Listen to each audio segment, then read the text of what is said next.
교독하겠습니다. 이날 곧 안식 후 첫날 저녁 때에 제자들이 유대인들을 두려워하여 모인 곳에 문들을 닫았더니 예수께서 오사 가운데 서서 이르시되 너희에게 평강이 있을지어다.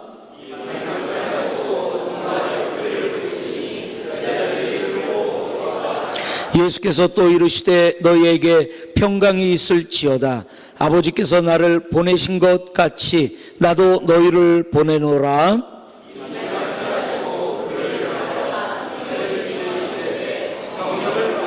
너희가 누구의 죄든지 사하면 사하여질 것이요 누구의 죄든지 그대로 두면 그대로 있으리라 하시니라.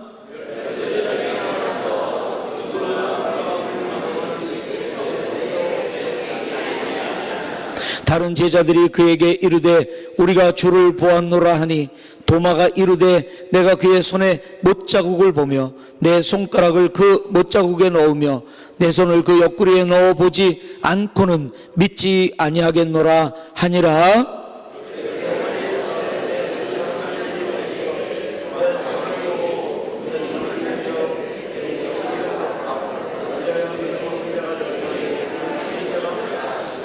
도마에게 이르시되 내 손가락을 이리 내밀어 내 손을 보고 내 손을 내밀어 내 옆구리에 넣어보라. 그리하여 믿음 없는 자가 되지 말고 믿는 자가 되라.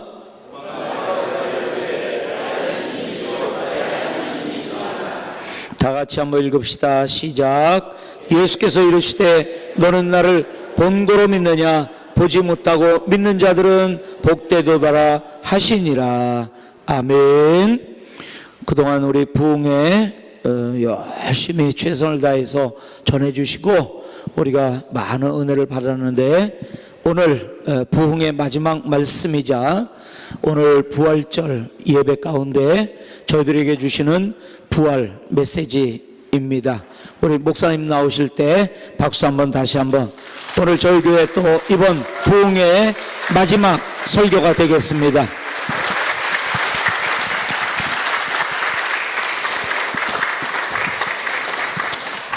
다른 때보다 박수가 길어서 너무 좋아요. 빨리 가라고 하시는 것 같아서.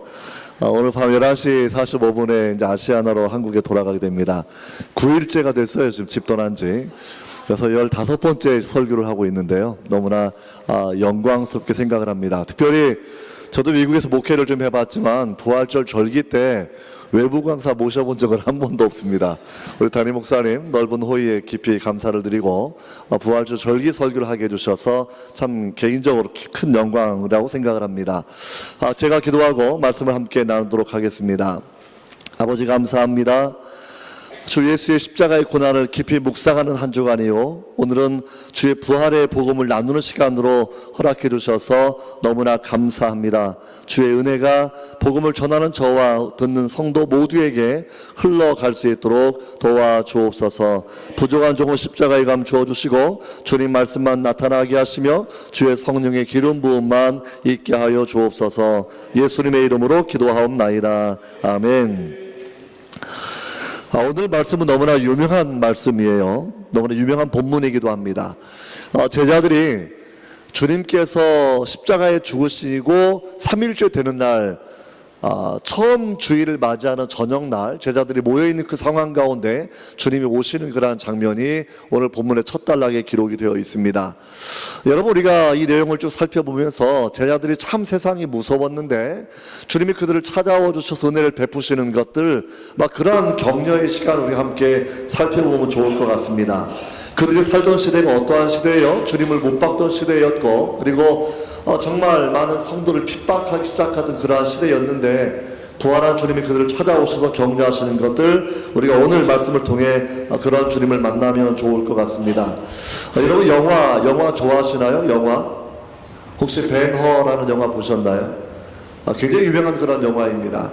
루 웰리스라는 그런 분이 그 소설을 쓰게 되었는데 그 계기는 뭐냐면 기차를 타고 워싱턴 DC에서 열리는 공화당 총회에 참석하러 갔다가 기차 안에서 인거솔이라는 무신론 학자와 함께 대화를 나누게 되었습니다. 그런데 자신은 평생 동안 교회를 다녔던 사람이지만 무신론자의 화려한 논변에 압도를 당해서 복음을 전혀 설명하지 못했고 예수님을 설명하지 못했어요. 그것이 마음에 큰 충격이 되었고 집에 돌아와서 예수님을 열심히 연구하는 겁니다. 열심히 연구하고 그리고 예수님의 십자가에 관련된 소설을 그가 쓰게 되어서 지금 우리가 영화를 통해도 보고 또한 소설을 통해서도 그 이야기를 전해 듣게 되는 것이지요.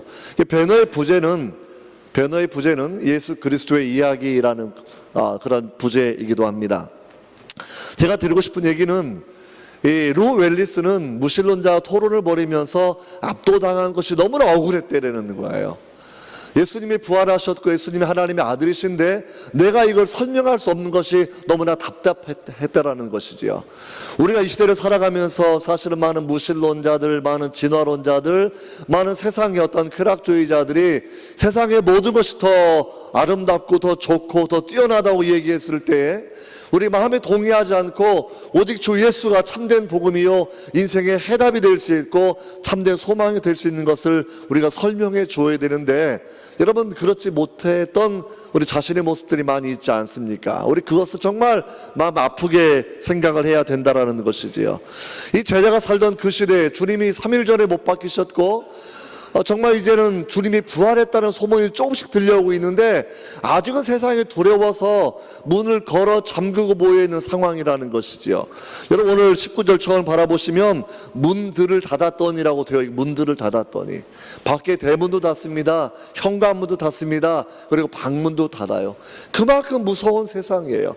사실 우리가 그 입장을 영화처럼 생각을 해보시게 되면 여러분 정말 수많은 군중들이 어쩌면 수십만 명의 군중들이 크로스파임 십자가에 그를 못 박아라 라고 얘기했을 때 그 소리가 얼마나 두렵게 제자들의 마음 가운데 울려왔겠습니까? 그 공포스러운 마음들이 아직 남아있는 그런 상황이었다라는 것이지요. 여러분 그러한 때 주님께서 그들을 찾아와 주셔서 부활하신 그날 저녁에 그들을 찾아와 주시는 거예요. 부활하시고 나서 막달라 마리아를 비롯해서 여인들을 만나 주셨고요, 베드로를 한번 만나 주셨고요, 그리고 오늘 네 번째 주님께서 이 제자를 찾아와 주셔서 만나시는 그런 장면입니다. 오늘의 장면 19절부터 23절까지를 첫 단락으로 생각해 보시면서 영화의 한 장면 혹은 연극의 한 장면으로 잠깐 떠올려 보시면 좋을 것 같아요. 10명의 제자가 지금 모여 있습니다. 도마는 없고 가룟 유다는 떠나갔고 10명의 제자가 모여 있는데 문들을 잠그고 있는 그 가운데 주님이 들어오시는 거죠. 주님이 오셔서 문 앞에 서가지고 하이 뭐 이렇게 말씀하신 것이 아닙니다. 제자들의 한 가운데로 주님이 들어와서 서 계시면서 주위를 둘러보시면서 이렇게 인사하시는 거죠. 히브리어로 말하면 헤베누 샬롬 알레이켐. 한번 따라해 보실까요? 헤베누 샬롬 알레이켐. 너무나 외국어를 잘하시는 것 같아요. 찬양도 잘하시고 외국어도 잘하시고 너희에게 평강이 있을지어다 헤베누 샬롬 알레이켐이라는 거예요. 왜 입구에서 말씀하지 않고 가에서 말씀하지 않고 왜 한 가운데 와서 말씀을 하시는 걸까요? 제자 공동체의 가장 중요한 자리는 예수 그리스도라고 하는 상징적인 그런 표현이기도 합니다. 모든 구역 모임 가운데 모든 예배 모임 가운데 예수님은 한 가운데 좌정하셔야 되고 그분이 주시는 평안의 복음을 듣는 것이 성도의 특권이라는 것이지요. 할렐루야. 다른 사람이 드러나는 것이 아닙니다. 주님이 드러나셔야 되는 거예요. 주님이 영광을 받으셔야 되는 거예요.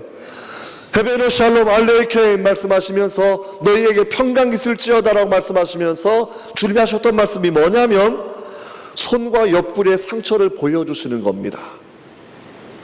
손과 옆 상처를 보여주시니까 주님이 주시는 평안은 어디서 오는 거냐 하게 되면 주님이 주시는 샬롬은 어디서 오는 거냐 하게 되면 주님의 십자가에서 당하신 상처를 통해서만 온다라는 거예요.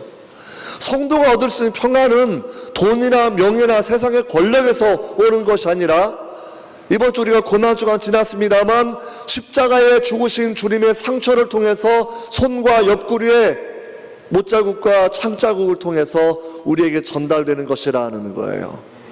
여러분 주님께서 주시는 그 평안을 분명히 얻으셔야 합니다. 평강이 있어라라는 그런 이야기, 여러분 얼마나 대단한 그런 메시지예요.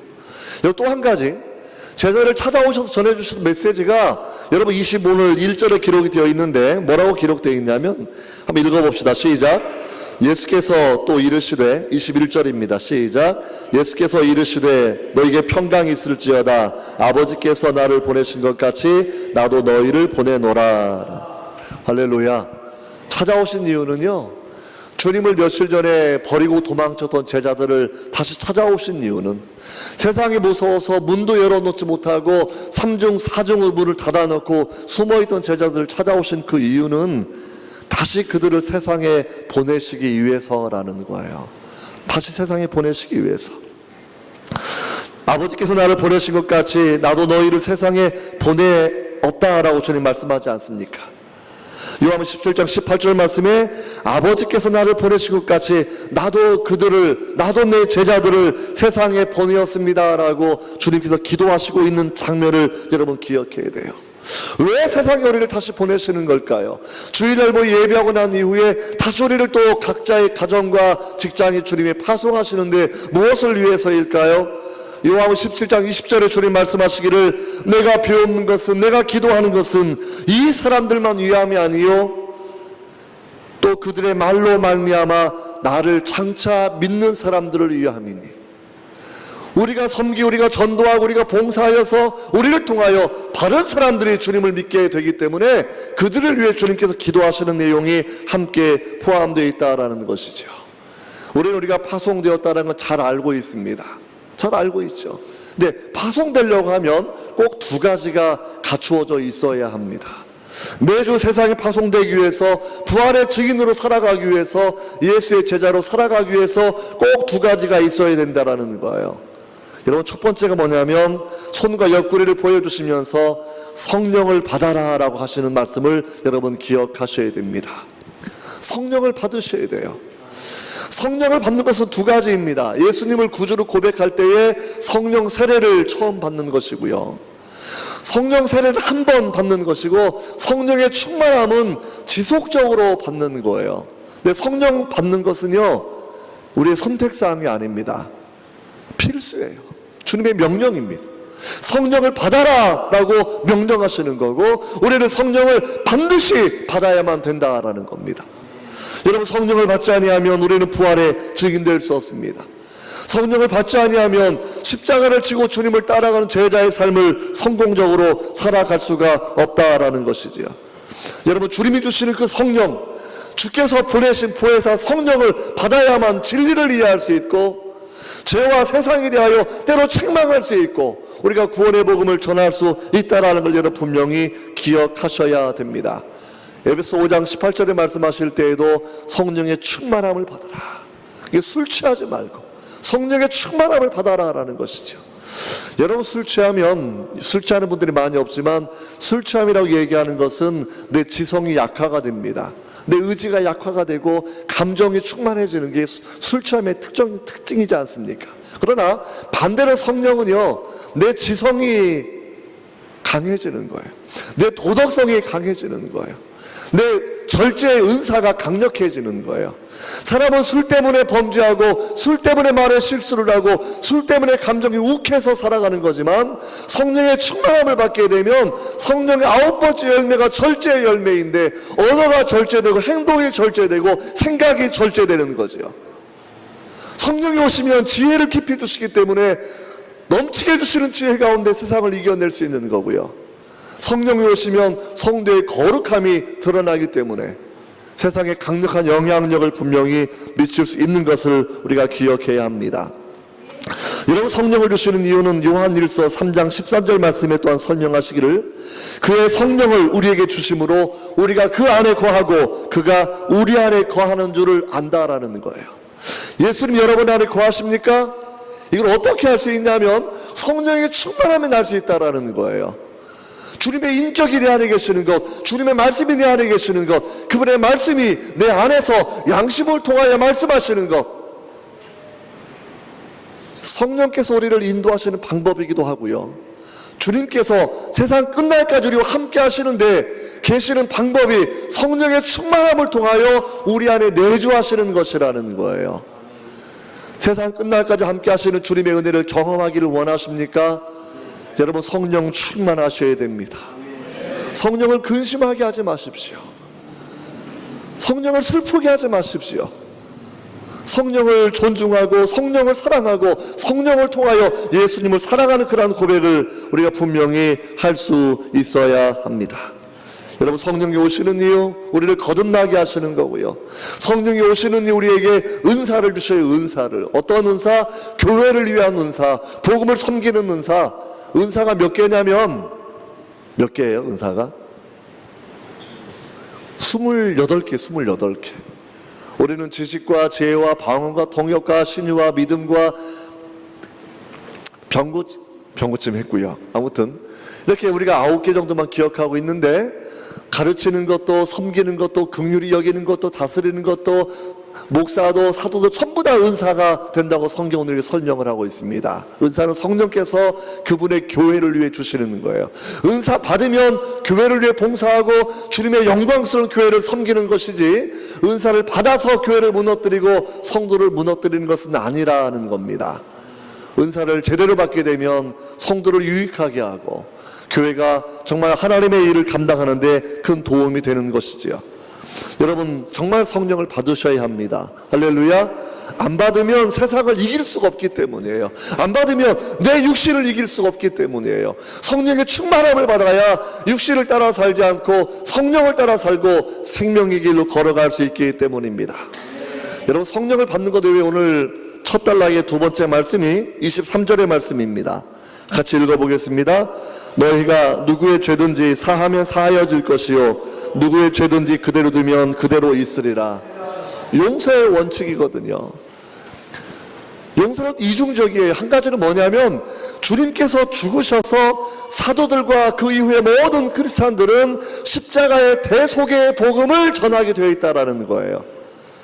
용서의 복음을 전하는 거예요. 구약 성경의 율례에 따르면 짐승이 죽으면 그 사람의 죄가 사해지는 겁니다. 그 예수님이 2000년 전에 죽으셨죠. 주님이 죽으셨기 때문에 사실 모든 인류의 죄, 모든 성도의 죄는 그때 다 사함받은 거예요. 이걸 믿으라는 거예요. 내 죄가 용서받은 것 같지 않아요. 내 느낌이 중요한 것이 아니라 법률적이고 역사적인 사건입니다. 2000년 전 갈보리 언덕에서 하나님의 어린 양께서 여러분과 나의 죄악을 이미 지시고 죽으셨거든요. 하나님의 법칙은 재물이 죽으면 우리는 용서받은 겁니다. 할렐루야. 이걸 믿으셔야 돼요. 그걸 믿으셔야 내가 죄에서 자유로움을 얻을 수 있는 거예요. 사탄은 계속해서 너희 죄책감을, 우리의 죄책감을 계속 드러내 주는 거거든요. 죄 용서받지 않았다, 용서받지 않았다라고 얘기하는데 그 사단의 속임수입니다. 주님이 죽으셨기 때문에 우리는 죄를 용서받았습니다. 이 믿음을 가지고 살아가는 거예요. 주님이 살아나셨기 때문에 그 살아나신 예수님은 성령을 통하여 우리 안에 계시는 거고, 우리가 오늘 세례식도 있습니다만 세례를 주님의 죽으심과 살아나심을 통하여 우리가 연합하는 것을 설명해 주는 거거든요. 예수님 죽으실 때 우리도 같이 죽은 겁니다. 할렐루야. 주님 살아나실 때 우리도 함께 살아난 거예요. 그래서 사망 권세가 우리를 점령하지 못하고 우리는 부활의 소망을 가지고 살아가며 영생이 약속된 하나님의 성도인 것을 성경 우리에게 설명해 주고 있습니다. 또 한 가지는 용서하면서 사셔야 돼요. 주의 기도를 바라보시면 용서를 주님이 정말 강조하시거든요. 용서. 내가 용서받아야만 짓을 한 것도 있을 테고, 또는 내가 누군가를 용서해야만 되는 상한 마음도 분명히 있을 겁니다. 그런데 우리 개인적으로는 내가 나한테 사과하면 내가 용서해 줄까 말까 생각할게 라고 우리는 생각하기 쉽지만, 예수님께서는 우리 사과를 받지 않고 우리를 용서해 주셨어요. 예수님께서는 당신을 못 박는 군병들의 사과를 받지 않고 그들을 용서해 주신 거예요. 예루살렘의 성민들이 주님을 못 박으라고 소리쳤을 때에 그 배은 망덕한 사람들의 어떠한 사과도 받지 않냐고 주님은 먼저 용서해 주시는 겁니다. 회개는 용서를 받아들이는 게 회개가 시작되는 거예요. 주님의 용서의 죽음을 십자가의 대속의 죽음을 내가 받아들이게 되었을 때 여러분 회개가 완성되는 걸 여러분 기억하시고 여러분 용서의 복음을 누리시고 또 용서하며 사시는 여러분 되시기를 바랍니다. 여러분 그런데 이제 그 두 번째 단락을 바라보시게 되면 교회에 대한 그런 이야기인데요. 제자들이 10명이 모여 있었을 때 도마가 거기 없었거든. 도마만 없었어요. 여러분 도마는 왜 없었을까요? 도마는 왜 제자들의 말도 믿지 아니하고 그리고 나서 이제 부활하신 다음에 8일째가 되는 날에는 도마가 좀 함께 있었는데 제자들이 도마를 찾아다녀서 도마를 다시 끌고 온 거거든요. 여러분 두 가지를 기억하셔야 됩니다. 먼저 교회 안에서는 잃어버린 자를 반드시 찾아오셔야 돼요. 주님께서는 잃어버린 양을 100마리 키우면서 잃어버린 양 한 마리를 찾아서 가시는 목자 이야기를 해주셨고 집 나간 탕자가 돌아오시는 비유를 들려주시면서 아버지가 기다리는 마음을 얘기해 주셨고 드라크마 동전 10개 중에 하나를 잃어버린 여인이 그 동전을 찾으려고 집안을 쓸고 딴 거 설명해 주시면서 성자 예수께서 잃어버린 양 한 마리를 찾는 것, 성부 하나님이 집 나간 아들을 기다리시는 것, 성령 하나님이 동전 하나를 찾는 것처럼 잃어버린 영혼을 찾는 것을 누가복음 15장은 설명해 주고 있거든요. 주님은 잃어버린 사람을 그렇게 찾으시는 겁니다. 근데 교회가 생각보다 잃어버린 사람들을 찾는데 등한시한다라는 거예요. 이 10 제자는 도마가 없었기 때문에 도마를 찾아 나서는 거예요. 왜냐하면 도마의 마음 가운데 큰 상처가 있었어요. 유난히 다른 사람보다 어쩌면 강한 양심의 가책을 가졌던 사람일 수도 있습니다. 왜 그가 주님의 옆구리에 내가 주님의 손을 넣어보지 않고서는 믿지 않겠다고 얘기했을까요? 그는 먼 발치에서 그 모습을 바라보았을 것입니다. 가까이 갈 용기도 없었고 그 멀리에서 십자가에서 창에 찔리시는 그 장면을 로마의 군병들이 망치 소리 내면서 못을 박는 그 소리를 그가 들었기 때문에 내가 제자였는데 주님과 함께 죽으러 가자라고 소리쳤던 제자 중에 한 명이었는데 정말 중요한 순간에는 주님을 떠나서 내 생명 유지하려고 도망쳤던 것이 그렇게 마음에 한이 되지 않았겠습니까? 자신은 주님께 신앙을 지키지 못한 사람이에요. 자신을 용서할 수도 없어요. 그리고 주님의 죽음은 너무나 처참한 죽음이었기 때문에 사실 믿어지지도 않아요. 사실은요. 여러분 그 도마를 제자들이 찾아와서 오늘 주님과의 대화가 여러분 시작이 되는 거거든요. 그래서 주님께서는 도마를 찾아오신 다음에 도마에 대해 뭐라고 말씀을 그렇게 하고 계시는 거죠. 도마에 대해서 다시 옆구리를 보여주시고요, 손을 보여주시면서 그렇게 말씀하시는 거예요. 너에게 평강이 있을지어다 26절에 말씀하신 이후 27절에 도마에게 이르시되 내 손가락을 이리 내밀어 내 손을 보고 내 손을 내밀어 내 옆구리에 넣어보라. 그리하여 믿음 없는 자가 되지 말고 믿는 자가 되어라 라고 도마에게 격려해 주시는 거거든요. 이 말씀은 도마를 용서하시는 겁니다. 도마를 용서해 주실 뿐만이 아니라 다시 그를 세워주시는 거예요. 다시 사도의 직분을 다시 회복시켜 주시는 것이지요. 여러분 여기서 우리 분명히 바라보면서 우리가 깨달아야 될 깊은 것들이 있습니다. 제자들은 제일 처음에 도마를 찾아가서 얘기했을 때 우리가 주님을 만났다라는 경험만을 그렇게 얘기했거든요. 그러나 도마가 부활하신 예수님에 대한 소식을 믿지 않았어요. 우리가 형제를 데려오고 자매를 데려올 때 꼭 기억해야 되는 것, 인간 관계를 통해서만 전도하는 한계가 분명히 있습니다. 내 경험만을 말하는 것도 한계가 분명히 있어요. 중요한 건 예수 그리스도의 메시지를 전달해 주어야 됩니다. 주의 말씀을 전달해 주어야 돼요. 하나님 나라 살아가시는 것, 주님이 부활하신 것, 십자가의 복음을 그에게 분명히 전달하는 것이 우리한테 필요하다라는 것이죠. 여러분 우리에게 이러한 말씀에 대한 열정이 분명히 있어야 되겠고, 잃어버린 친구와 형제와 성도들을 찾아 나서는 마음이 여러분 분명히 있어야 할 것입니다. 여러분 또 한 가지 우리가 분명히 생각해 본다고 하면, 도마를 만나시는 그 상황 가운데에서도 주님은 여전히 가운데 또 들어오시는 거예요. 가운데. 이것이 오늘 첫 단락에도 반복되어 있고, 부활하고 8일 지나서도 역시 주님께서는 제자들의 모임 가운데 한 가운데만 늘 쓰시는 거거든요. 모든 교회는, 모든 모임은 예수 그리스도 중심이어야 합니다. 부활하신 주님을 한 중심에 모시고 내 마음의 보좌에 모시고 내 가정의 보좌에 모시고 우리 교회 한 중심이 되어서 주님을 모시고 살아가는 것이 우리한테 필요한 거예요. 제가 미국에서 한 10여 년 동안 있다가 한국교회 돌아왔을 때 가장 아프게 느낀 것이 뭐냐면 교회론이 많이 변했다라는 그런 생각이 들더라고요. 여러분, 교회가 무엇입니까? 성경은 교회는 영광스러운 그리스도의 몸이라고 설명을 하고 있습니다. 단순한 인간 조직이 아니에요. 단순한 구역 모임이 아니에요. 단순한 친교하는 그런 모임이 아닙니다. 우리 교회는 그리스도의 영광스러운 몸이에요.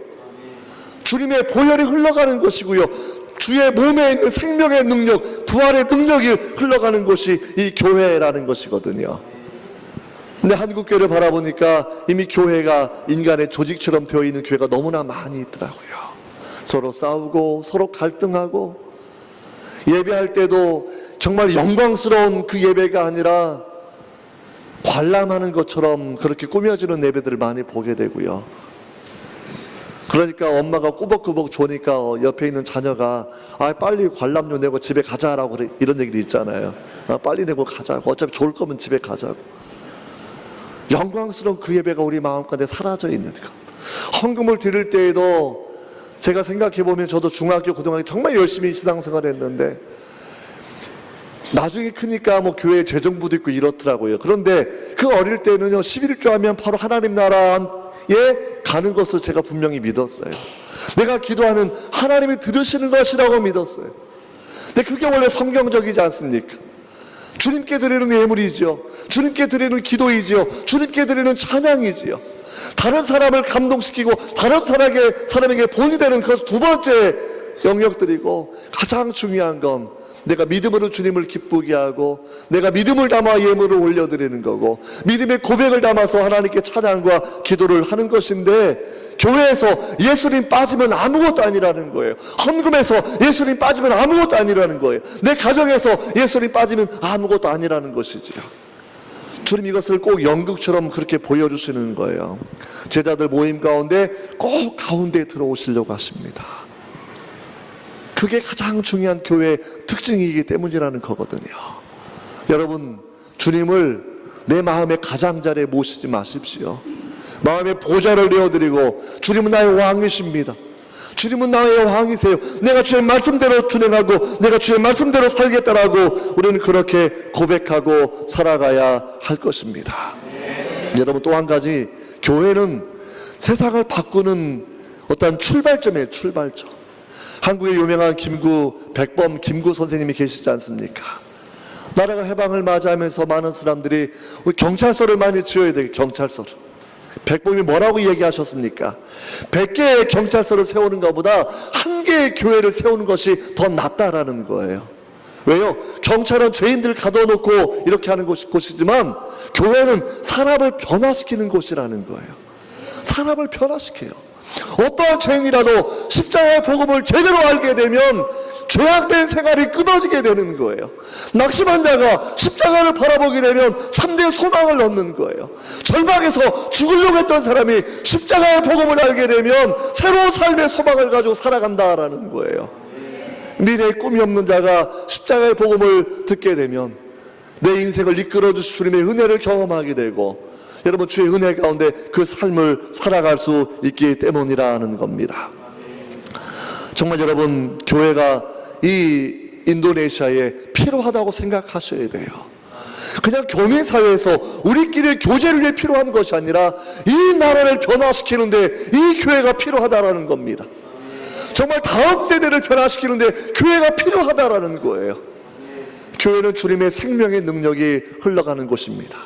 성령의 강물이 흘러가는 곳이에요. 주님 말씀을 어떻게 말씀하십니까? 주님께서 나를 믿는 자에게는 그 배에서 생수의 강물, 성령의 강물이 흘러갈 것이라고 말씀하고 있지 않습니까? 제가 버지니아에서 목회할 때 아틀란타에서 목회하는 제 친구 교회를 방문한 적이 있습니다. 한국의 에스디 학교를 졸업을 했고 그것도 법학 박사과정까지 공부한 친구예요. 얼마나 똑똑한 친구인지 모릅니다. 목회가 너무너무 힘들어서 내가 이제 목회를 못하겠다고 저한테 연락이 왔어요. 한번 와줄 수 있느냐고. 제가 이제 그 교회를 뭐 650마일 떨어진 그러한 교회니까 13시간 운전하고 가서 그 교회를 방문하게 되었고 금요일날 저녁에 말씀을 전하게 되었습니다.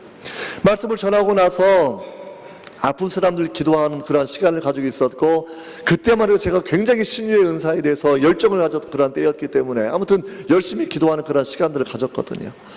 기도 받을 사람 나오라고 얘기하니까 내 친구 목사가 제일 처음에 나와 서 있는 거예요. 목사가 목사를 기도하는 거 좀 쉽지 않고요, 저 가능하면 안 하려고 그랬는데 자기를 먼저 기도하고 성도를 기도하라고 얘기를 하더라고요. 그래서 그냥 손을 머리 위에 같이 댔죠. 그래도 친구가 푹 주저앉으면서 통곡을 하는 거예요. 통곡을. 얼마나 목회가 힘들었으면 이랬을까 생각하고 저도 함께 좀 울고 그 다음에 성도를 위해 기도하는 시간을 가졌는데, 그 친구가 나중에 저한테 해주는 그런 이야기입니다. 목회가 너무 힘들어서 자기는 위장도 아프고 간도 아프고 십이지장도 아파서 내가 살려고 목회를 이제 그만두려고 하는 건데, 친구를 대하는 게 아니고 주님을 바라보는 마음을 가지고 선 거죠. 주님을 바라보는 마음 가지고 서고, 저는 그냥 주의 이름으로 머리에 손을 대었을 때에 자기가 넘어졌던 그 이유는, 쓰러졌던 그 이유는 무릎으로 버틸 수 없는 강력한 성령의 강물이 흘러 들어와서 내가 버틸 수 없었다는 거예요. 그런데 그 순간에 내 위장도 흔들리고 간도 흔들리고 십이지장도 흔들리는 걸 느끼게 되면서 하나님 나를 고쳐주시는구나 생각하고, 그래 더욱더 큰 은혜를 받았다라고 얘기하는 겁니다. 정말 그는 회복이 되었고 지금은 목회를 여러분 잘 하고 있습니다. 여러분, 제가 말씀을 드리는 것, 가장 중요한 예배의 본질은 예수 그리스도입니다. 사람을 넘어서서 역사하시는 주님을 바라보는 거예요. 이 공간을 넘어서서 하늘과 이어진 영광스러운 예배의 분위기를 우리가 만끽하고 누리고 살아가야 되는 것이지요. 루터는 뭐라고 말합니까? 종교개혁 루터는 예배는 크리스찬이 누릴 수 있는 최고의 로맨스예요. 최고의 로맨스. 한번 따라해 보실까요? 예배는 크리스찬이 누릴 수 있는 최고의 로맨스이다. 누구와의 사랑이에요? 예수 그리스도와의 사랑이에요. 나를 위해 생명 주신 그 예수님, 나를 위해 아들 주신 예수님, 그 하나님과 사랑에 빠지는 시간이 예배의 영광스러운 감격이라는 거거든요.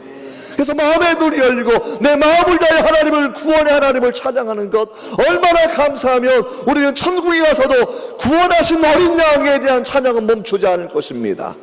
이분의 죽으심이 있었기 때문에 우리도 하나님의 자녀가 될 수 있었고, 이분의 죽으심이 있었기 때문에 우리의 흉악한 죄가 다 용서받았고, 이분의 죽으심이 있었기 때문에 우리는 천국의 상속자가 되었다라는 거예요.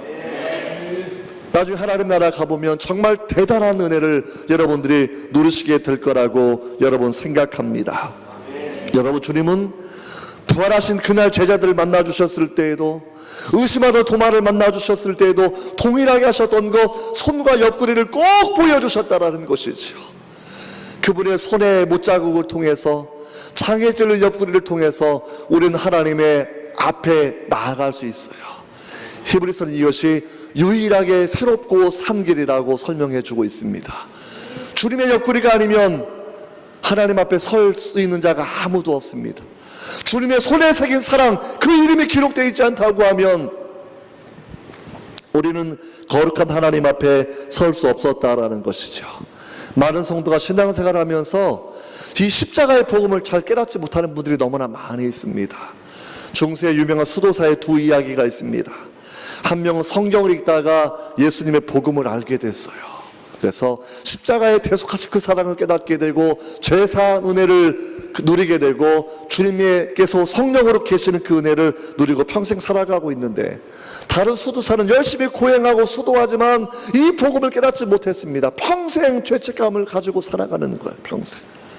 마지막 임종할 때가 되었습니다.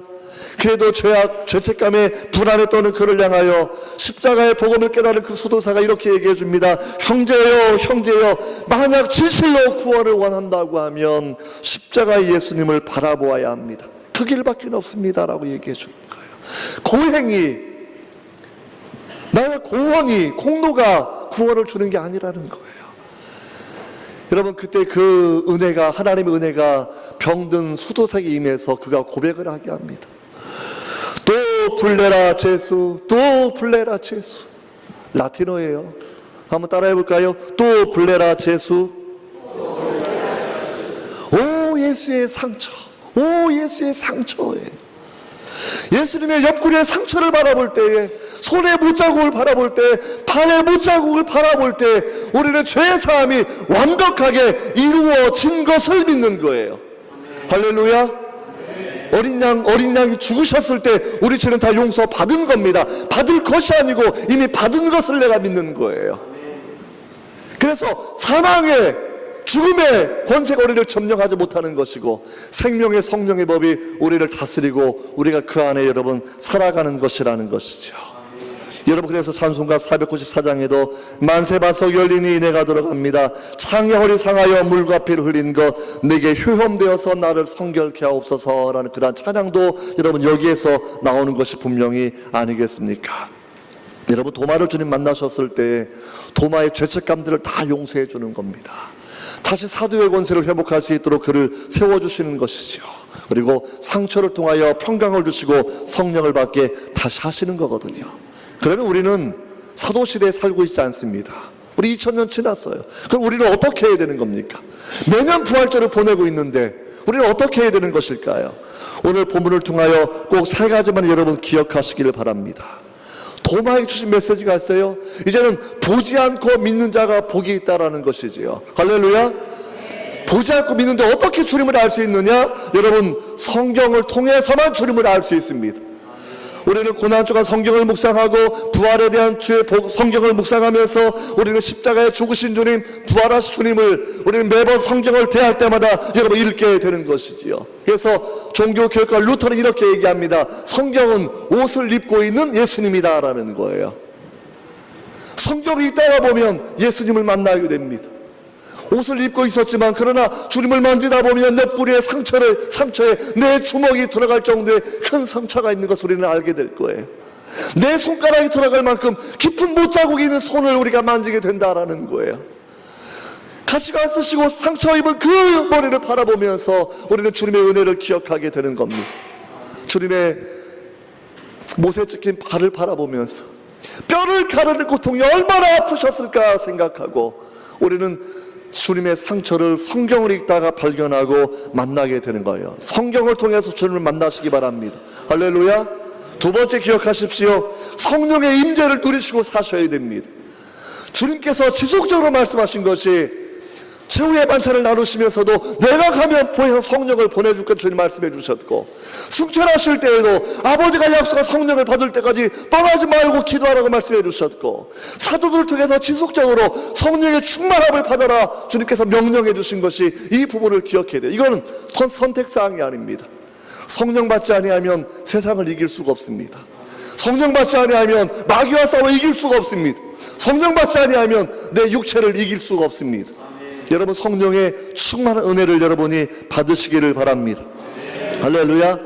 세 번째는 말씀과 성령을 통해서 주님과 연합한 자로 사셔야 돼요. 주님의 죽으심과 내가 함께 죽었습니다. 주님의 사심과 내가 함께 살아. 이것이 성경의 신비로운 하나님의 약속입니다. 성만찬을 대할 때 우리는 주님의 죽으심을 기억합니다. 그리고 주님의 부활의 소망을 우리가 가지고 살아가는 것이죠. 세례를 받으실 때 주님의 죽으심을 기억합니다. 주님의 다시 사심 우리는 분명히 믿고 또한 세례를 받는 것이잖아요. 여러분, 주님과 연합한 자로 사시기를 바랍니다. 주님과 연합했을 때에만 사단이 우리를 공격하지 못합니다. 주님의 상한 옆구리에 우리가 그 옆구리를 의지하고 살아가야만 세상이 우리를 이겨낼 수가 없다는 걸 여러분 기억하시고, 말씀과 성령과 주님과 연합한 자가 되어서 이 땅을 승리하시고 정말 부활의 메시지를 전하는 여러분 되시기를 바랍니다. 정말 여러분 통해서 다음 세대가 정말 하나님의 군대를 일어나면 정말 좋겠어요. 여러분을 통해서 인도네시아의 놀라운 복음의 완성이 이루어지면 정말 좋겠습니다. 여러분을 통해서 흔들리는 한국교회가 회복되었으면 정말 좋겠습니다. 열심히 기도해 주시고 또 열심히 북녘 땅의 동포를 위해서도 여러분 기도해 주시고 여러분 되시기를 주의 이름으로 부탁합니다. 기도하겠습니다. 하나님 아버지,